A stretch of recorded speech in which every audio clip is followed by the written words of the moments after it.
Good morning, ma'am, and good morning to my classmates. Today I'm going to present the topic assigned to me for this week. So this is the understanding culture and cultural differences. So let's start. What is culture? So according to UNESCO, culture is a shared patterns of meanings, beliefs, values, customs, and behaviors learned and transmitted within a group. So it includes the language, norms, symbols, rituals, and institutions across time and space. So it exists at multiple levels. It could be in national or the ethnic, the organizational, professional, and the community. So, according to UNESCO, cultural diversity is as necessary for humankind as biodiversity is for nature. What does it mean? Just like different plants and animals, uh, they're important for nature to stay healthy and balanced. The different cultures are important for people and society also.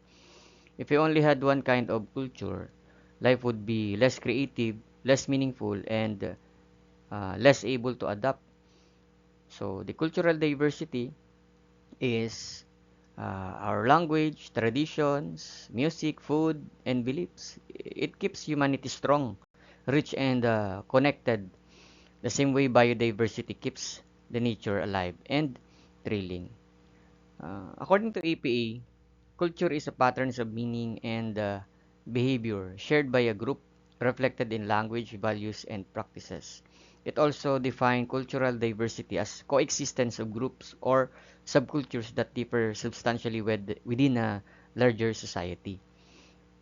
So the culture is the way of life of a group of people. It includes how they speak, what they believe in, and the traditions or practices they follow. It shows the shared meanings and behaviors that connect them. While cultural diversity means that within one society, there are many different groups living together.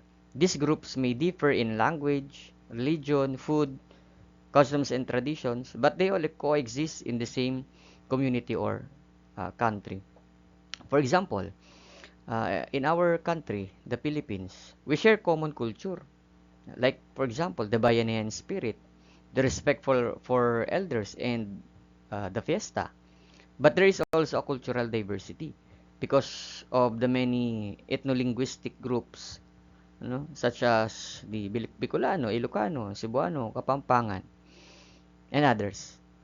Now, what are the dimensions of culture? According to Hofstede, uh, there are six national culture dimensions, as used as comparative heuristic. We have first the power distance, no? What is this power distance? The power distance refers to how much people accept that power is distributed, no? Meaning how much people accept an equal distribution of power. We have two kinds of power distance. The high power distance, which is people expect leaders to make decisions. Example, very hierarchical, no? Those in the government with high rankings, no? They make decisions. While we have low PDI or the low power distance, the people prefer equality and want leaders to be more approachable, no? In Philippines, generally, we follow the uh, high power distance as manifested in the government, no? But many people they want the equality and they want leaders to be more approachable. So in the context of people, they would like to adhere to the low power distance. Okay, what about individualism and collectivism? So people focus on personal goals, independence, and individual rights. That is individualism, no? While collectivism, people value group goals, loyalty, and strong family and community ties. Meaning, whether people prioritize individuals or individual groups or group goals. Individual goals or group goals. In the Philippines, we have a strong collectivist. The family comes first, no? The utang na loob, pakikisama. So people usually think about what benefits the family or community themselves. But also, meron din namang mga individualists, you know. They value their personal goals, independence, and rights. Okay? Next, we have masculinity versus femininity. Femininity. Femininity. Okay? What is masculinity? It's the society values competition, achievement, and material success. Femininity is society values cooperation, relationship, and quality of life. Meaning, whether society values competitiveness and achievement, you know, it's the masculine part, or cooperation and quality of life, that's feminine.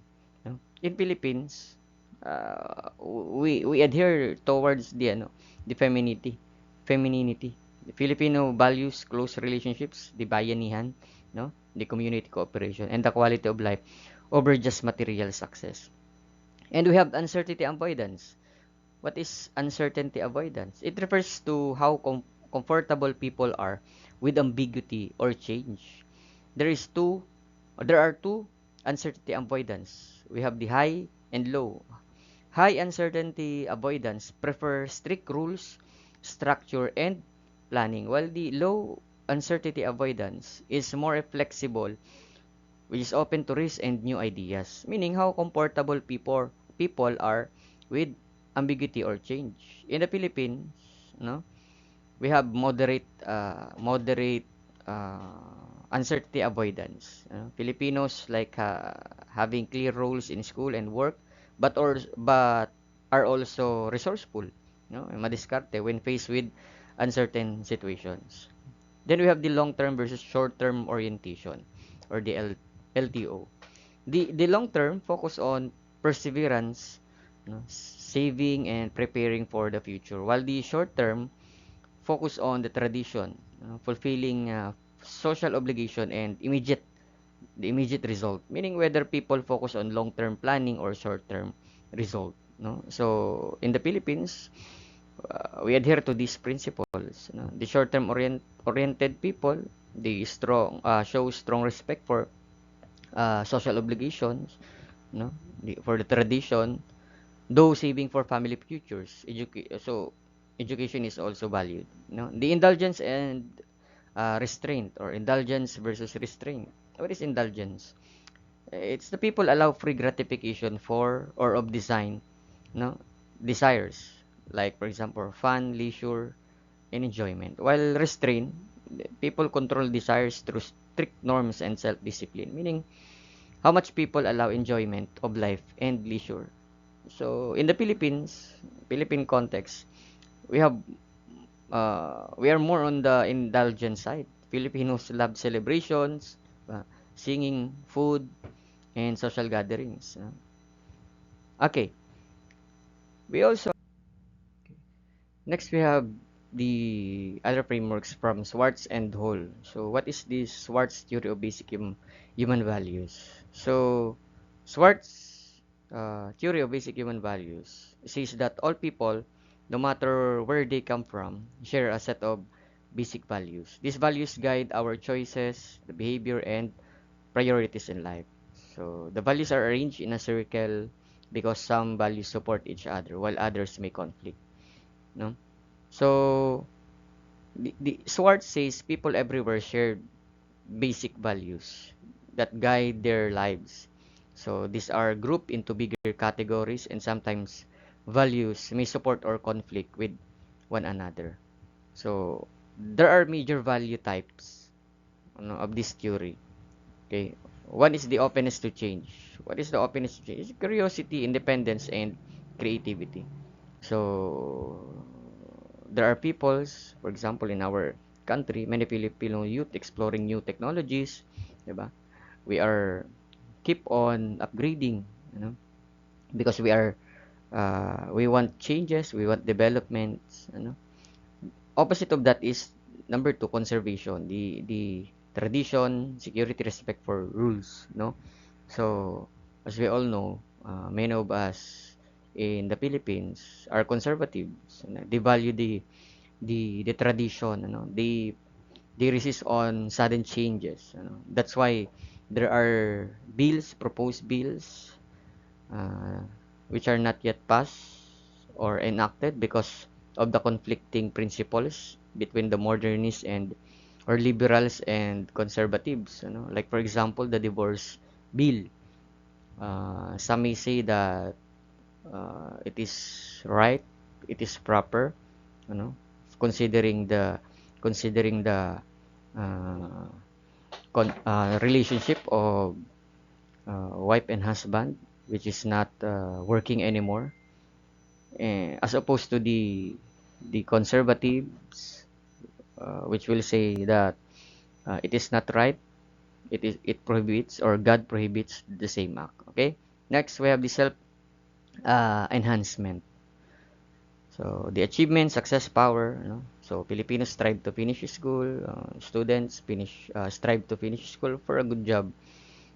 And sometimes or not sometimes, most of the time, Filipino works, they work abroad to achieve financial stability.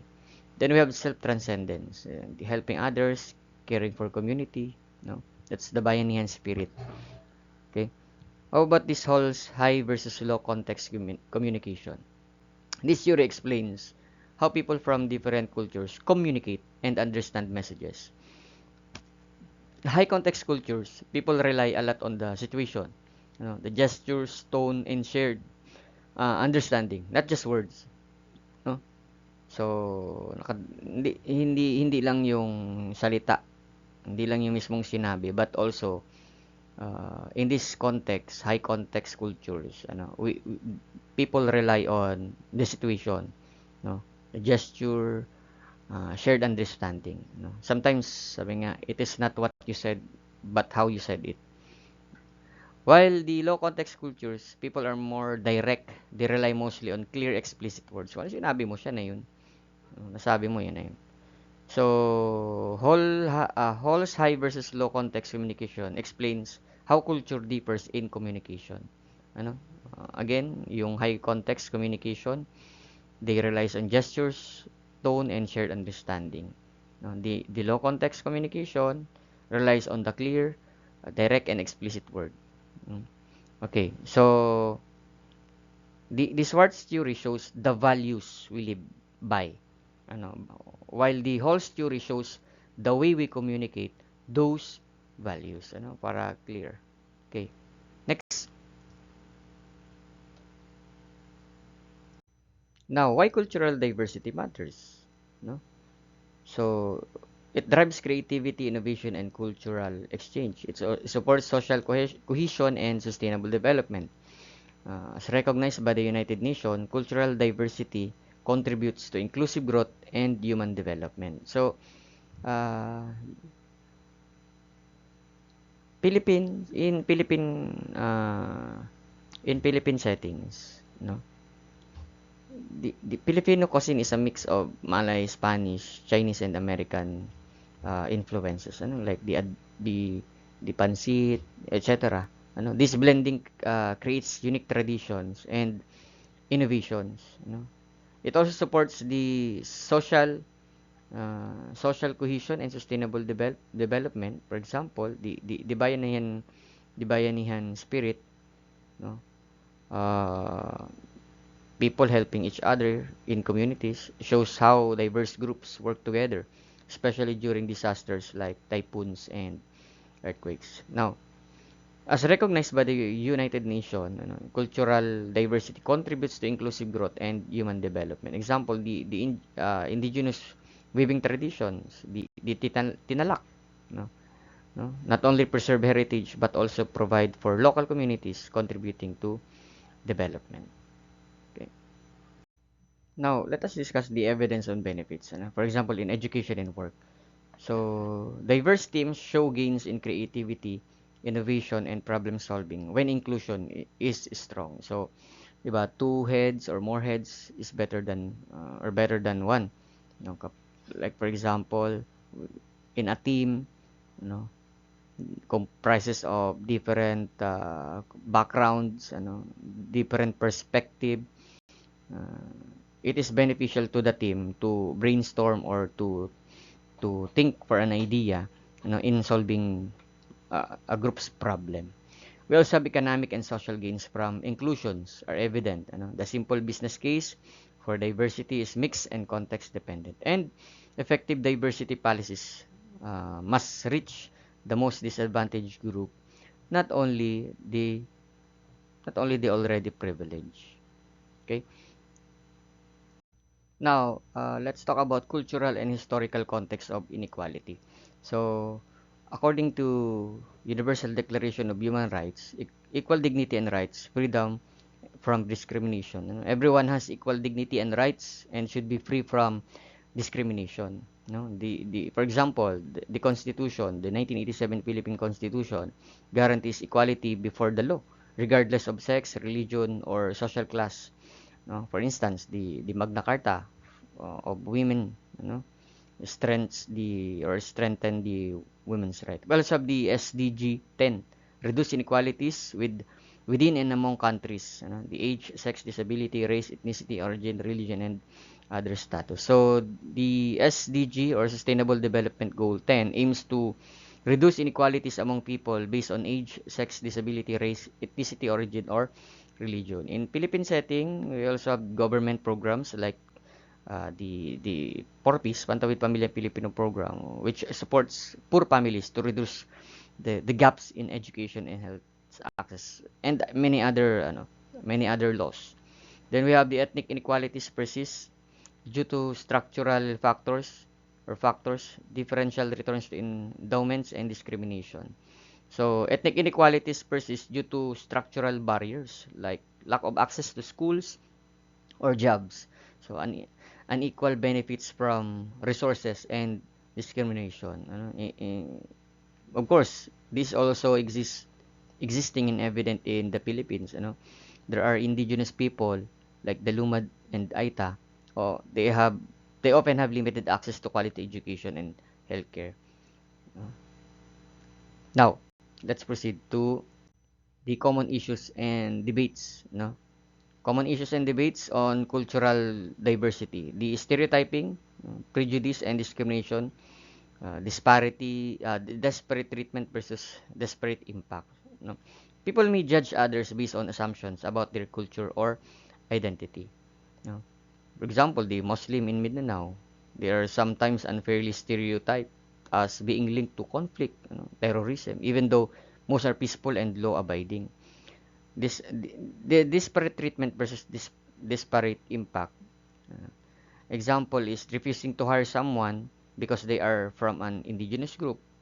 The disparate impact naman, the policies that seem neutral but disadvantage, certain groups. For example, there are job ads requiring some qualities, which excluding others. Naalala niyo yung mga criteria or mga requirements kapag naghahanap ng trabaho o kapag may naghahanap ng mga empleyado, there's set some requirements which are discriminating. Okay? Structural or institutional barriers, example, access, representation, or bias process. So, barriers built into systems, such as limited access, underrepresentation, or bias process. Ganun din, for example, in the Philippines, the indigenous people, they often lack access to quality education and government services due to distance and lack of representation in decision making. You know? And the current debates, legal scrutiny of DEI programs, necessity of inclusive approaches to avoid tokenism. So, ito yung una, workplace diversity, progress, and challenges.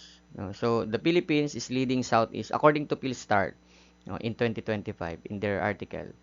The Philippines is leading Southeast Asia in workplace with the DEI efforts. According to the 2025 Job Street Report, 63% of companies have adopted DEI initiatives. This includes anti-discrimination policies, 62%, employee resource groups, 59%, and unconscious bias training, 54%. DEI assessments, 44%, and mentorship for underserved groups, which is 46%.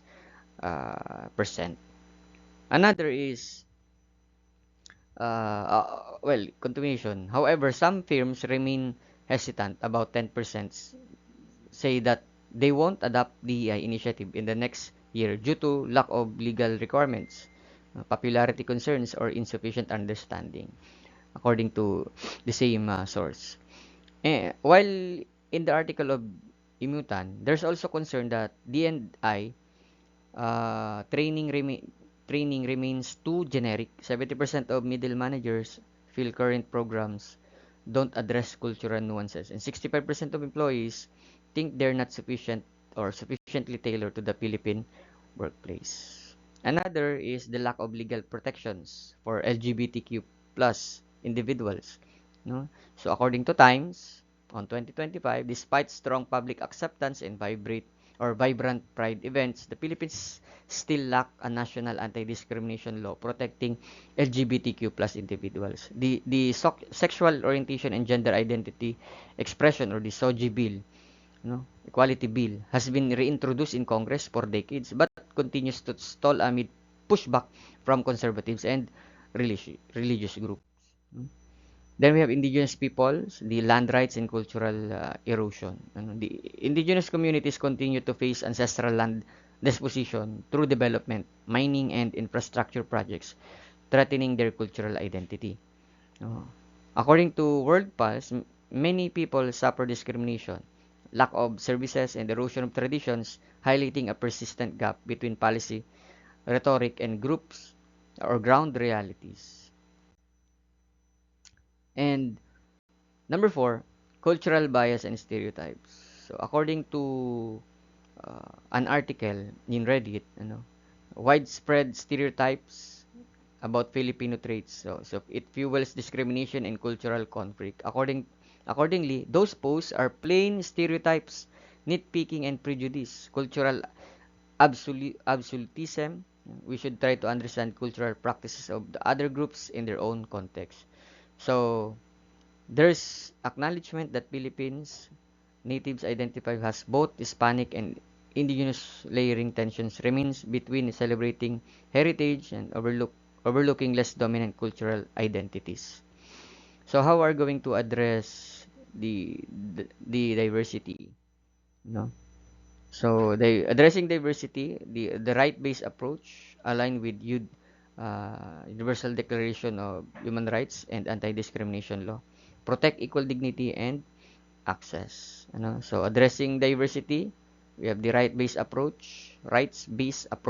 Ground policies in human rights, equality, and anti-discrimination. In the Philippines, we have Magna Carta for Women, the Anti-Age Discrimination in Employment Act, and so many more. Next, we have data-informed inclusion, identity gaps, group monitor outcomes, adjust policies. The data information informed inclusion use data to find where gaps exist, track progress, and adjust programs. In the Philippines, we have PSA, who collects data on poverty and education among indigenous peoples and Muslim in Mindanao, which helps in creating targeted programs. No? Like for example, the Poor Peace.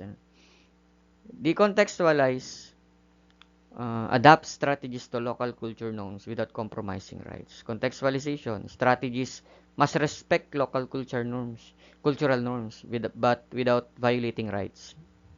So, contextualization it is integrated in or integrate in schools, and other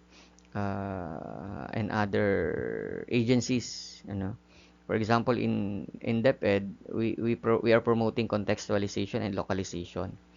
Okay. What else? The inclusive recruitment and advancement, transparent criteria, reduce bias in uh, evaluation. Okay. Accessible communication. It bridges high and low context styles. Plain language plus cultural mediation. Capacity building, intercultural competence, training, participatory design with affected groups, and policy coherence, link D&I efforts to SDG 10, targets regularly evaluated impact. So, addressing diversity in Philippine schools, for example, inclusive recruitment and advancement, it ensures that hiring and promotion of teachers are based on clear, transparent criteria. No? For example, the DepEd ranking system, and reduce bias that may disadvantage applicants from uh, indigenous people. The accessible communication, for example, it uses plain and inclusive language in lessons, memos, and school activities. It bridges cultural differences in communication. Example, recognizing that some students may be more indirect or high context, while others are more direct. No? We have a case study of inequality of opportunities in the Philippines. So, Muslims and indigenous people face higher inequality in access to education, safe water, and electricity. Also, disparities in literacy, sanitation, and electricity narrowed between 2000 and 2010. Mindanao shows highest inequality compared to Luzon and Visayas. Another key study for cultural awareness in schools. So, a study at San Pedro National High School, Batangas, on faculty awareness of students' cultural diversity. They found out that awareness varied by personal background factors, example, the age, education, and they recommend that professional development to enhance intercultural competence. Another for workplace diversity and inclusion. On a survey in this recent year, uh, Philippine leads Southeast Asia in diversity and inclusion adoption. 60% of firms have anti-discrimination policies, 54% run unconscious bias training, and nearly half or 47% use blind resume screening. 77% update job descriptions to reduce bias. For ethno-linguistic diversity in the Philippines, the Cebuano Bisaya, we have 24 million, Bicolano, 7 million, Pangasinense, 2 million. And for indigenous groups like Subanon, no, we have 758,000, Yakan, 283,000, Tausug, Sama Bajau, Higaonon, Kapangpangan, 3.2 million. So it reflects richness and complexity of Philippine culture or cultural identities. So what is the takeaways for this? So let's have a recap and takeaways. Culture is dynamic and multi-level. Uses dimensions as heuristics, not stereotypes. Diversity benefits depend on genuine inclusion and equitable design. It addresses inequality with rights-based data-informed, context-aware strategies. So cultural changes over time and operates at many levels, in family, community, and nation. Tools like the framework of Hofstede or Schwartz cultural dimensions are useful for understanding tendencies, but they should not be used to label people. No? For example, in the Philippines, saying Filipinos are collectivists is generally true, but individuals can still be very different depending on their upbringing and context. Diversity's benefits depend on genuine inclusion and equitable design. Having people from different backgrounds is not enough. They must be included and valued. For example, a school may have both Christian and Muslim students, but true inclusion means allowing spaces for both to practice traditions. Example, prayer areas, inclusive school activities. Not generalizing. And lastly, addressing inequality with rights-based, data-informed, context-aware strategies. So solutions must respect human rights, use evidence, and fit local culture, while ensuring fairness. In the Philippines, the Indigenous People Education Program respects IP's learners' culture, and language, while still aligning with DepEd's national curriculum. Okay? So, for my references, and thank you for listening.